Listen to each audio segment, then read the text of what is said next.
Après avoir vu ça, on peut mourir tranquille.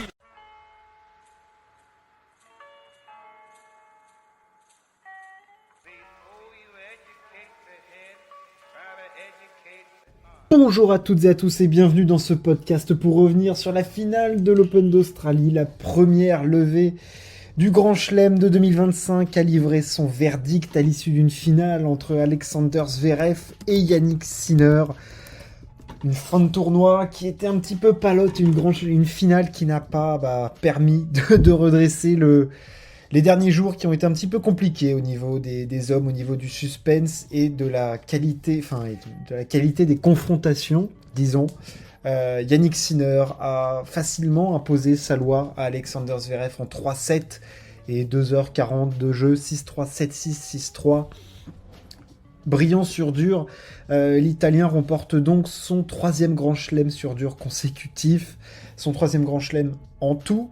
Une performance hallucinante de l'Italien qui démontre qu'il est le meilleur joueur du monde à l'heure actuelle et que personne ne peut le toucher. On va revenir un petit peu sur les stats actuelles de Yannick Sinner qui sont tout bonnement incroyables. L'Italien est en train petit à petit de laisser une trace qui est intéressante. On va la qualifier comme ça dans l'histoire du tennis. Le match, Sinner-Zverev, le 1 face au 2. Donc bon, on s'attendait peut-être à un duel homérique, à quelque chose de complexe, mais Yannick Sinner a été tout simplement au-dessus, beaucoup trop fort, face à Alexander Zverev, qui est donc toujours à la recherche de sa première victoire en majeur. Il n'a jamais su embêter Yannick Sinner, très vite résigné, il a montré un petit peu de faiblesse mentale, et puis après des faiblesses aussi dans le jeu avec un coup droit qui a déraillé complètement. Il a tenu beaucoup grâce à son service. Je pense qu'il aurait pu prendre une torche encore plus conséquente si le service n'avait pas été là. Mais Sinner en face a été absolument parfait du début à la fin. Un premier set qui jusqu'à 4-3 et sans vraiment d'histoire. Il n'y a pas d'immenses points. Les joueurs gagnent leur service. Sinner est en tête à 4-3. Il y a ce petit incident au changement de côté où Zverev s'embrouille avec son père sur une question de tension, de raquette, de cordage. Enfin bref, c'est quelque chose de pas très net, mais donc en fait il laisse transparaître une nervosité assez impressionnante pour s'énerver sur ça à ce moment-là. Et Zverev s'agace, se fait breaker, et ensuite ça fait 5-3, 6-3, il perd le set. Deuxième set, on sent que notre ami Sinner peut-être est un petit peu en difficulté sur la fin. On est poussé jusqu'au tie-break, 4 partout. Il y a ce point avec l'ami Sinner qui met un let du futur pour gagner le point, et ensuite il enchaîne des premières balles.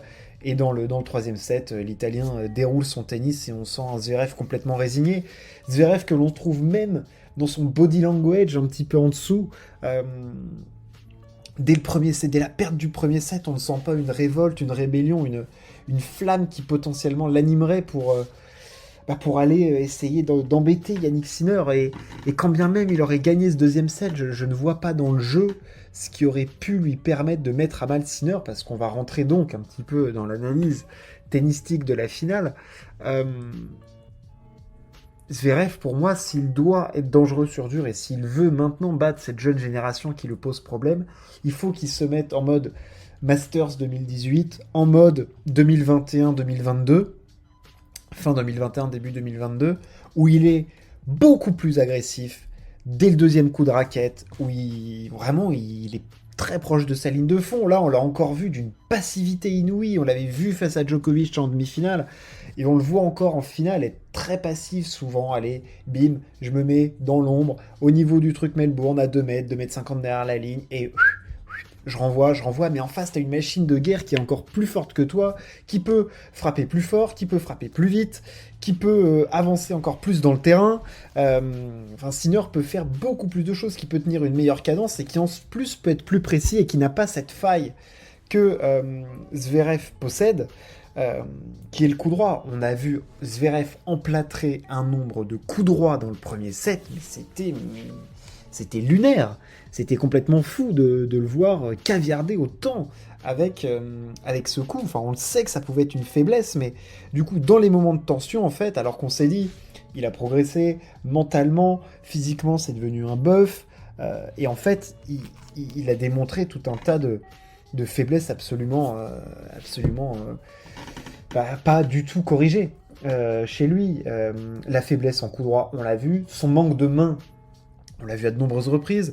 Sinner a tenté de varier un petit peu dans le deuxième set, il a sorti des petites amorties de coup droit et des petites montées au filet, et il a souvent pris à ce jeu-là Alexander Zverev qui était sans réponse, complètement sans réponse, et qui n'a pas pu opposer de résistance à Sinner. Dans les longs rallyes, là où pour moi Zverev devait, s'il y avait une dimension dans laquelle il fallait emmener notre ami Yannick Sinner, c'était la dimension physique. Ça peut être une des faiblesses de Sinner, on le sait dans les combats en 5-7, il en a perdu, je crois qu'il est à 6-9 en ratio sur les 5-7, la défaite face à Alcaraz, il y a eu des matchs face à Medvedev aussi très durs, et il l'a pas fait. Enfin, je veux dire, je crois que dans les rallyes de plus de 9 frappes, c'est 27-13 pour Yannick Sinner. Donc même là, il s'est fait déboîter. Enfin, grosso modo, cette finale, c'est un déboîtage de Yannick Sinner, enfin de Zverev par Yannick Sinner.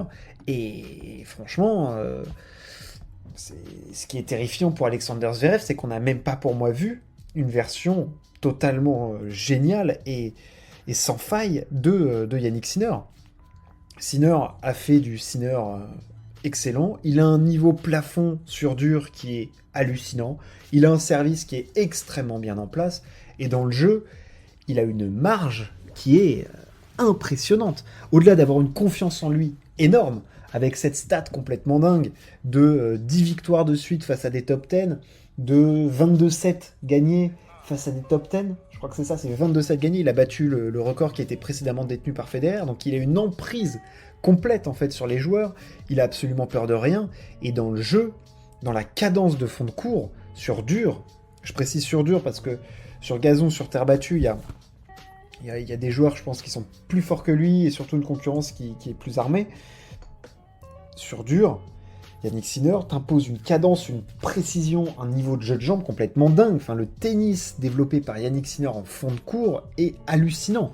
C'est d'une propreté inouïe, il fait excessivement peu de fautes. Moi, je trouve que son jeu de jambes, il a une capacité de déplacement qui est dingue, il a une pureté de frappe vraiment, vraiment impressionnante, vraiment au-dessus de la moyenne. Il est...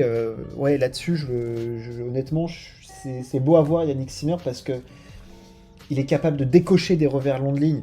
Il a été plus entreprenant que Zverev, voilà, aussi sur les ouvertures long de ligne, qu'Alexander ne faisait pas, et il s'est fait prendre plein de fois par Sinner qui lui ouvrait le jeu, et tout de suite Sinner, avec sa précision, avec sa puissance, avec son bras de levier, il te met dans des situations terribles, et j'ai même pas senti un Sinner avoir besoin d'élever son niveau de jeu. Voilà, au-dessus de là, il ne montre absolument rien sur un terrain de tennis, et ça, c'est juste effrayant pour les autres, parce que t'es incapable de lire ce qu'il va te faire. Tu peux voir à certains moments s'il va plus ou moins bien, avec son petit rictus au niveau de la hanche, mais c'est à peu près le seul truc qui se passe. Sinon, c'est un homme de marbre, et c'est juste hallucinant ce qu'il est capable de produire. Moi, je suis scié, et c'est pas le joueur qui me transmet le plus d'émotions sur un court de tennis. Voilà, moi je pense qu'il lui faut, pour qu'on ait des moments d'émotion de Yannick Sinner sur un terrain de tennis, et vraiment qu'on soit embarqué dans quelque chose d'autre, il nous faut un joueur en face qui va créer beaucoup comme Alcaraz. C'est pour ça que les Alcaraz Sinner sont géniaux. Mais sur dur, là, ce qu'il est en train de produire, c'est le roi du dur. Voilà, c'est le roi du dur. L'année dernière, il gagne Miami, Cincinnati, Shanghai, 3 tournois sur dur. Il gagne deux grands chelems sur dur. Là, il enchaîne avec l'Australie. Les 3 derniers grands chelems sur dur, c'est pour lui. Il a passé ce cap mental face au top 10. C'est le meilleur joueur du monde. Voilà. Pour mettre à mal Yannick Sinner, il faut ou bien un Alcaraz au sommet de son art, peut-être un Djokovic sur du gazon ou de la terre battue, ou l'emmener sur une autre surface. Mais il y a très peu de joueurs qui, à l'heure actuelle, peuvent emmener Sinner dans des sphères où il perd, où il est en difficulté. Enfin, il n'y a qu'à voir les derniers matchs. Il a pulvérisé le Master. Sa dernière défaite, c'est Alcaraz qui est sur la lune à Pékin. Sinon, le mec ne perd pas, quoi. Sur ses... je sais plus, je crois que c'est sur ses 116 derniers matchs, c'est 106 victoires, 10 défaites. Je vais vous passer la stat. Enfin, ça n'a pas de sens. Et on compare sur les stats, du coup, de victoires consécutives, de victoires sur 100 matchs ou autres. Les gars à qui l'on compare, c'est Djokovic, c'est Federer, c'est Nadal. Donc c'est le tout haut du panier, quoi. Et sa régularité est énorme. Et c'est peut-être là ce qui manque à Alcaraz. Enfin, c'est même pas peut-être, c'est clairement ce qui manque à Alcaraz, c'est cette régularité au très haut niveau dans toutes les sphères, avec un niveau plancher et une emprise mentale, une non-déconnexion qui est impressionnante.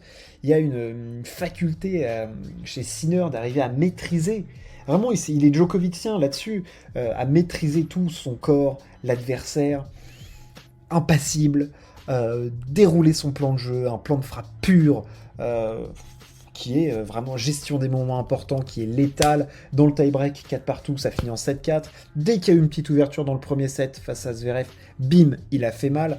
Vraiment, ça a été très très impressionnant le tennis déroulé par Sinner. À aucun moment on a pu penser que Zverev était en capacité de le mettre à mal. C'est aussi dû au fait que Zverev malheureusement nous montre petit à petit que est-ce qu'il est réellement en capacité d'aller chercher ce majeur face à ces gars-là?